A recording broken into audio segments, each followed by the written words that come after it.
क्या भारत का supreme court निष्पक्षता और न्याय के सिद्धांतों से भटक रहा है, इस सीमा तक कि वो देश में गृहयुद्ध या धार्मिक युद्ध की स्थितियां पैदा कर सकता है? हो सकता है कि आप इस बात से सहमत हो या सहमत नहीं हो, किंतु न्यायपालिका से जुड़े कुछ तथ्य हैं जो हमें भूलने नहीं चाहिए। इस वीडियो में हम 10 ऐसे महत्वपूर्ण अवसरों के बारे में बताएंगे जब सर्वोच्च न्यायालय के जजों ने कुछ ऐसा किया जिसे हिंदुओं के प्रति पूर्वाग्रह और असंवेदनशीलता माना जा सकता है। 1. कश्मीर में वर्ष 1990 में हुए हिंदू नरसंहार पर जब भी सुप्रीम कोर्ट में याचिका गई, उसे अस्वीकार कर दिया गया। तर्क दिया गया कि बहुत समय बीत चुका है। लेकिन 6 साल पहले 1984 में हुए सिख दंगों की जांच के लिए उसी कोर्ट ने एसआईटी का गठन किया। केंद्र सरकार ने जब कश्मीर में इस्लामी आतंकवाद के लिए जिम्मेदार धारा 370 हटाई, तो सुप्रीम कोर्ट ने उसके विरुद्ध सुनवाई करने के लिए एक उच्च स्तरीय बेंच का गठन कर दिया, जबकि वो एक विधायी निर्णय था जिसका किसी न्यायालय से कोई लेना देना नहीं। 2. वक्फ एक्ट में वर्ष 1995 में वे प्रावधान जोड़े गए थे जिनसे मुसलमानों को अधिकार मिल गया था कि वे जब चाहें किसी भी भूमि पर दावा ठोक सकते हैं और पीड़ित व्यक्ति इस अन्याय के विरुद्ध कोर्ट भी नहीं जा सकता।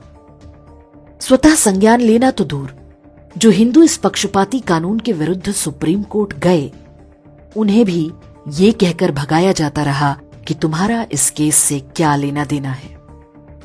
कई लोगों पर आर्थिक दंड भी लगाया गया। पूरे 30 साल तक सुप्रीम कोर्ट को एक बार भी नहीं लगा कि वक्फ एक्ट संविधान में सेक्युलरिज्म की मूल भावना के विरुद्ध है। 10 साल के अंदर वक्फ बोर्ड ने 20 लाख एकड़ से अधिक भूमि हड़प ली और न्यायपालिका तमाशा देखती रही। और जब इस अन्याय पर रोक लगी तो जज साहब पंचायत लगाकर बैठ गए।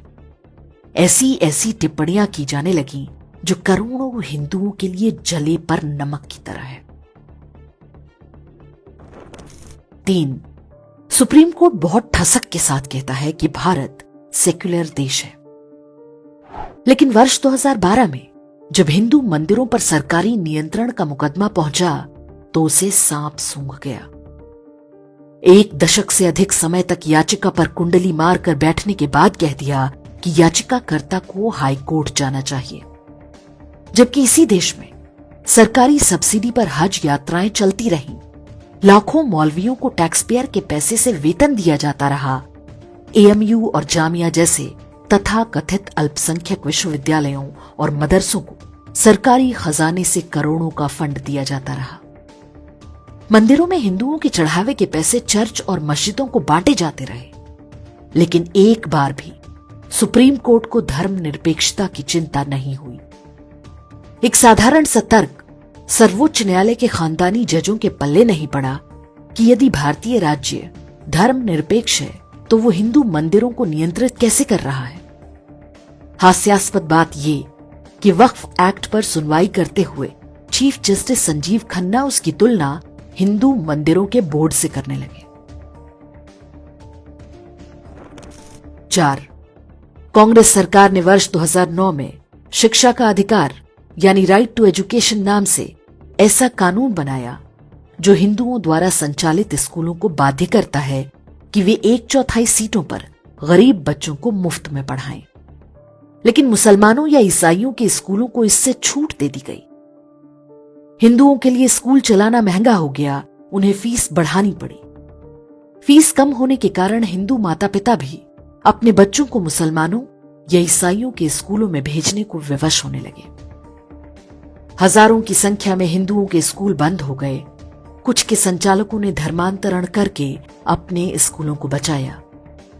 हिंदुओं ने आरटीई एक्ट को सुप्रीम कोर्ट में चुनौती दी, लेकिन न्याय नहीं मिला। उस समय तक ये स्पष्ट हो चुका था कि सोनिया गांधी ने भारत को ईसाई देश बनाने के लिए राइट टू एजुकेशन एक्ट बनवाया है, लेकिन सर्वोच्च न्यायालय को एक बार भी नहीं लगा कि इससे सेक्युलरिज्म को कोई खतरा है। 5. हेट स्पीच को लेकर सुप्रीम कोर्ट का रवैया उसके पक्षपाती चरित्र का सबसे बड़ा सबूत है। 28 अप्रैल 2023 को सुप्रीम कोर्ट ने आदेश दिया कि यदि हेट स्पीच की कोई घटना होती है तो राज्य सरकारों को तुरंत एफआईआर करनी होगी, चाहे कोई शिकायतकर्ता हो या ना हो। यदि इसमें देरी होगी तो राज्य सरकार पर अवमानना का केस चलेगा। उदयनिधि स्टालिन और डीएमके नेताओं ने सनातन धर्म को लेकर आपत्तिजनक बयानों की झड़ी लगा दी, लेकिन तमिलनाडु सरकार ने कोई एफआईआर नहीं दर्ज की। अपने ही आदेश के उल्लंघन पर सुप्रीम कोर्ट ने चुप्पी साध ली। यह आदेश देने वाले जस्टिस केएम जोसेफ की ही कोर्ट में जब उदयनिधि स्टालिन के बयानों की चर्चा की गई तो उन्होंने मुस्कुराते हुए इसे अभिव्यक्ति की स्वतंत्रता बताने का प्रयास किया। सर्वोच्च न्यायालय ने लगभग स्पष्ट कर दिया है कि नुपुर शर्मा जब कुरान की आयतों को कोट करेंगी तो वो हेट स्पीच होगा, और जब कोई ईसाई सनातन धर्म को डेंगू मलेरिया बताएगा या कोई मुसलमान 15 मिनट पुलिस हटा लेने की धमकी देगा तो वो अभिव्यक्ति की स्वतंत्रता माना जाएगा। 6. भारत में देवी के कुछ मंदिरों में पशु बलि की प्राचीन परंपरा रही है। विशेष रूप से शाक्त संप्रदाय में यह आवश्यक माना जाता है। त्रिपुरेश्वरी मंदिर और कुल्लू के दशहरे के दौरान होने वाली पशु बलि पर कोर्ट ने रोक लगा दी। इसी तरह जल्लीकट्टू पर बैलों की रेस पर सुप्रीम कोर्ट ने रोक लगाई। लेकिन जब बकरीद में लाखों पशुओं की हत्या का विषय आता है तो न्यायपालिका गांधी का बंदर बन जाती है। बकरीद पर सबसे क्रूर हलाल तरीके से पशु की गले की धमनी और श्वास नली को धारदार हथियार से काटा जाता है, जिससे वो काफी देर तक तड़प तड़प कर मरता है। 7. मुंबई के लोकप्रिय दही हांडी पर्व पर सुप्रीम कोर्ट ने यह कहते हुए प्रतिबंध लगाया कि इससे लोगों की जान को खतरा है, लेकिन मुहर्रम पर होने वाले खून खराबे पर आज तक किसी भी अदालत ने संज्ञान लेने का साहस नहीं दिखाया। 8. सुप्रीम कोर्ट ने प्रदूषण की आड़ में दिवाली के पटाखों पर प्रतिबंध लगा रखा है, जबकि यह सिद्ध हो चुका है कि प्रदूषण उसी दौरान खेतों में पराली जलाने के कारण होता है। अदालत के आदेश पर हर वर्ष दिवाली पर हजारों हिंदू परिवारों का उत्पीड़न होता है, लेकिन जब पाकिस्तान की जीत पर मुस्लिम बहुल क्षेत्रों में आतिशबाजी होती है तो कोर्ट उसका कभी संज्ञान नहीं लेता। 9. अयोध्या राम मंदिर केस, जिसे हिंदू अपनी बड़ी न्यायिक जीत मानते हैं, उसी निर्णय में सुप्रीम कोर्ट ने 1991 के प्लेसेस ऑफ वर्शिप एक्ट को सही बता दिया, जबकि अयोध्या को शुरू से ही इससे बाहर रखा गया था। निर्णय पढ़कर ऐसा लगता है मानो हिंदुओं को अयोध्या का मंदिर देने के बदले में जज अपनी व्यक्तिगत कुंठा निकाल रहे हों। राम मंदिर केस में सुप्रीम कोर्ट की ये टिप्पणियां न्याय की सार्वभौमिकता के सिद्धांत का उल्लंघन है। 10. शनि शिग्नापुर और सबरीमाला भारत में हिंदुओं के साथ न्यायिक भेदभाव का सबसे भयानक उदाहरण है। कुछ प्रायोजित महिलाओं से याचिका डलवाई गई और सुप्रीम कोर्ट पंचायत लगाकर बैठ गई। मानो मात्र इन 2 मंदिरों में यदि महिलाओं को नहीं जाने दिया गया तो कोई बहुत बड़ी आपदा आ जाएगी। सुनवाई के दौरान उन जजों ने भी हिंदू रीति रिवाजों और परंपराओं पर बेहूदी टिप्पणियां की, जिनके खुद के मजहबों में महिलाओं को पूजा स्थलों में घुसने नहीं दिया जाता। लेकिन उन्हीं दिनों जब हाजी अली दरगाह और अन्य मस्जिदों में मुस्लिम महिलाओं के प्रवेश का विषय आया तो सर्वोच्च न्यायालय ने लीपा पोती कर दी।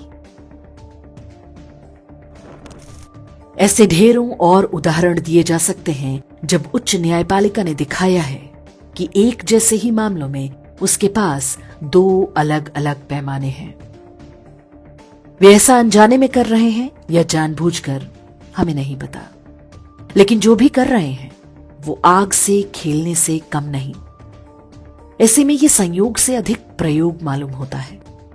न्यायपालिका के खानदानी जजों पर या तो ग्लोबल लेफ्ट का प्रभाव कुछ ज्यादा ही है, या वे किसी ऐसे डीप स्टेट का औजार बन रहे हैं जिनके माध्यम से भारत को अराजकता और गृह युद्ध में झोंकने की तैयारी चल रही है। मजा नहीं आ रहा है।